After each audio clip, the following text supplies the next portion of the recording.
What's up guys, welcome back to another unboxing video. And as you guys can see, we have quite a big item in front of us today. Now this is one of our vicrez replacement OEM front support crossmember bars. And that's for your radiator support. And this is for a Dodge Challenger fitting 2015 to 2023 models. Now let's go ahead and get this open for you guys and we can show you what it comes with and looks like.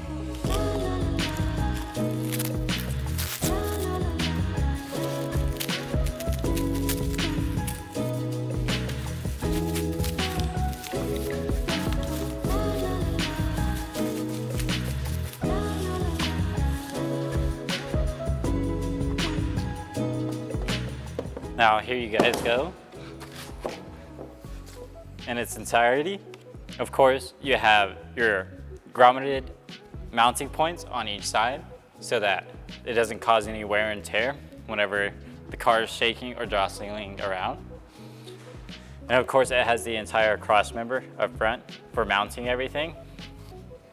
And then if we turn it around to the back here, you can see all the mounting holes and attachment points. You should have to completely disassemble the front end to replace this, sadly. But this is in like extreme cases, like if you get in a wreck and it damages your front end, you may have to replace this. Or if a rock hits it, or if someone's working on your vehicle and a jack slips and hits the radiator, you may have to replace this as well. Now, other than that, that's pretty much it for this. If you want to see more videos like this, consider subscribing to our YouTube channel and maybe hit that like button. And if you definitely want to see more videos like this, make sure you hit that notification button to get notified when we post more videos just like this one.